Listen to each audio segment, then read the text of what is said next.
اب جتنے بھی لوگ بیٹھے ہیں، ہماری خواتین بھی، اللہ نے ہم سب میں لیڈر بننے کی صلاحیت دی ہے. کیونکہ یہ یاد رکھیں، ہم اللہ کی سب سے عظیم مخلوق ہیں، اشرف المخلوقات. تو جب اللہ نے فرشتوں کو کہا کہ انسان کے سامنے جھکو، اور جب ابلیس نے انکار کیا تو اللہ نے کہا فرشتوں کو کہ تمہیں بھی نہیں پتا کہ میں نے انسان کو کتنی صلاحیتیں دی ہوئی ہیں. مشکل اور مسئلہ یہ ہے کہ ہمیں بھی نہیں پتا کہ اللہ نے ہمیں کتنی صلاحیتیں دی ہیں. اور وہ کیوں نہیں پتا؟ کیونکہ ہر انسان کے سامنے دو راستے ہوتے ہیں. آپ جب نماز پڑھتے ہیں تو آپ صرف ایک چیز مانگتے ہیں کہ اللہ ان کے راستے پہ لگا جن کو تو نے نعمتیں بخشی. اس راستے پہ نہیں جو تباہی کا راستہ ہے. تو جو تباہی کا راستہ ہے، نوجوان سنو، یہ ہاتھ ادھر نہ لاؤ، سنو میری بات. تمہیں یہ یاد رکھو جو میں باتیں کہہ رہا ہوں، اور خاص طور پہ نوجوانوں کے لیے، یہ آپ کی ساری زندگی کام آئیں گی اگر آپ کو سمجھ آ گئی. آپ کی سامنے ہمیشہ دو راستے ہوتے ہیں. ایک آپ کی عظمت کا راستہ ہے، ایک آپ کی تباہی کا راستہ ہے. اور نماز میں ہم مانگتے ہی ہیں کہ اللہ ہمیں وہ عظمت کا راستہ دے. مانگتے ہم نعمتوں کا راستہ ہے، اور چاہتے ہیں ہم وہ تباہی کا راستہ، کیونکہ وہ آسان راستہ لگتا ہے. مثلا مجھے کوئی موقع ملا، میں کوئی ایسی پوزیشن میں ہوں، گورنمنٹ پوزیشن میں ہوں، میں تھانے دار ہوں، پولیس میں ہوں، میں فوجی ہوں، جو بھی ہوں، ہر وقت مجھے موقع ملے گا ناجائز قسم کا پیسہ بنانے کے لیے. لگے گا وہ آسان راستہ ہے، رشوت دوں گا ایک دم پیسہ آ جائے گا، لیکن وہ آپ کی تباہی کا راستہ ہے. جس وقت آپ کو آسان، جو آپ کو راستہ آسان لگتا ہے وہ لیں گے، وہ اصل میں آپ کی تباہی کا راستہ شروع ہو جاتا ہے. کیونکہ قرآن کی ایک اور آیت ہے کہ جس چیز کو سمجھتے ہو تمہارے لیے بری ہے وہ تمہارے لیے اچھی ہے، اور جس کو تم اچھی سمجھتے ہو وہ بری ہے. اس کا کیا مطلب ہے؟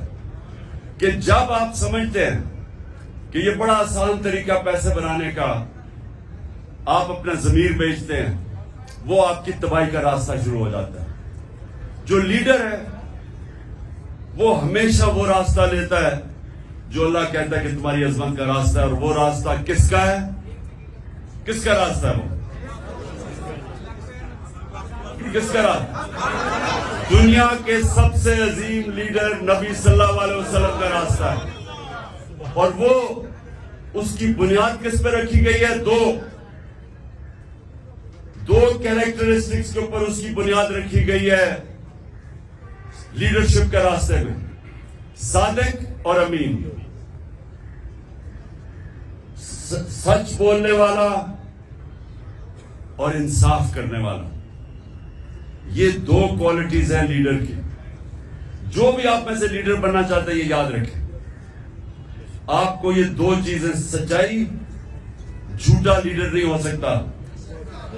جب جھوٹا لیڈر ہوتا ہے تو وہ لندن میں جو بھاگا ہوا وہ بن جاتا ہے. لیڈر سچ بولتا ہے. سننے روزہ کھلنے والا ہے.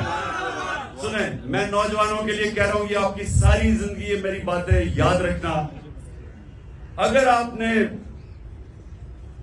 آپ کی پرواز اوپر ہونی ہے، اقبال کا شاہین بننا ہے، جس کا بڑا نام ہوگا، جو اپنی فیملی کا بھی نام اٹھا دے گا، جو دنیا یاد کرے گی اس کو، وہ نبی صلی اللہ علیہ وسلم کے راستے پہ چلے گا. صادق اور امین، سچ بولنے والا. اور قرآن میں ہے کہ اگر اپنے ماں باپ ان کے خلاف، اپنے خلاف بھی اگر آپ کو انصاف کرنا پڑے، آپ انصاف کریں. اتنا زیادہ زور اللہ نے انصاف پہ دیا ہوا ہے. وہ لیڈرشپ کی، جب ایک لیڈر انصاف کرتا ہے اس کی عزت ہوتی ہے، اور لیڈر عزت کے بغیر لیڈر نہیں بنتا. تو یہ آپ نے باتیں یاد رکھنی ہیں. کئی دفعہ ہوتا ہے جی وہ میرا دوست کہہ رہا ہے تو چلے میں جھوٹ کا ساتھ دے دوں، میں سفارشی کسی کے لے لوں. جب آپ کسی کا مثلا آپ ٹیم سلیکشن میں سفارشی لے کے آتے ہیں تو آپ کسی کا حق مارتے ہیں. جب آپ حق مارتے ہیں اوپر والے کی برکت نہیں آتی، کیونکہ سارا کامیابی تو اوپر والا دیتا ہے. تو اللہ جب دیکھتا ہے کہ کسی کا کوئی حق مارا ہے، بدنیت ہے انسان، اس کو کامیابی نہیں ملتی. تو میں نے صرف آج آپ کو یہ کہنا تھا نوجوانوں کہ لیڈر دو چیزوں کے اوپر اس کی بنیاد رکھی جاتی ہے. صادق اور امین، سچا ہوتا ہے. نبی صلی اللہ علیہ وسلم کے پاس ایک قریش آیا، کہتا جی میں 60 سال کا ہو گیا ہوں، میرے لیے مجھے کوئی ایک چیز بتائیں کہ میں مسلمان بھی ہو جاؤں اور میں اپنی عادتیں نہ چھوڑوں. میں اب 60 سال کا اپنی عادتیں نہیں چھوڑ سکتا. تو انہوں نے کہا اگر ایک چیز مسلمان ہونے کے لیے تو سچ بولو. سچ میں بڑی طاقت ہے، کیونکہ اللہ الحق ہے، اللہ سچ ہے.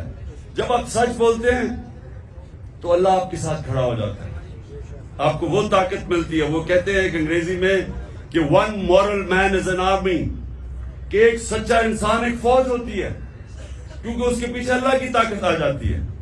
اور دوسرا یہ جو انصاف کرنا ہے، یہ یاد رکھیں کہ وہ ایک ابن خلدون کا اس نے کہا کہ میرا تجزیہ ہے، بہت بڑا عالم تھا، کہتا میں نے جو سارا قرآن پڑھی ہے میرا تجزیہ یہ ہے کہ اللہ نے انسان کو زمین پہ بھیجا ہی ایک وجہ سے ہے کہ انصاف کرو، میری زمین پہ انصاف کرو.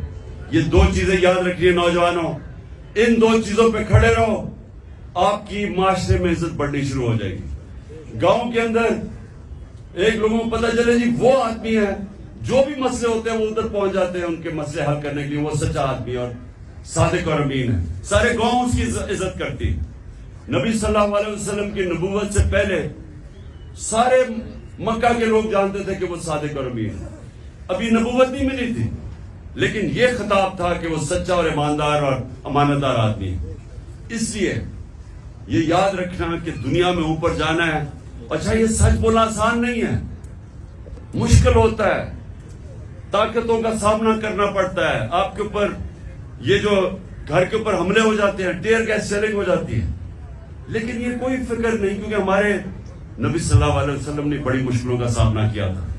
لیکن پھر ان کی جو آج عظمت ہے، اس لیے ہم آج جان دینے کے لیے اس لیے تیار ہیں کہ ان کے کیریکٹر کی وجہ سے کہ وہ رائے حق پہ کھڑے رہے اور آخر میں ساری دنیا ان کے ساتھ ہوگی. دعا کریں گے اور پھر انشاءاللہ روزہ کھولیں گے.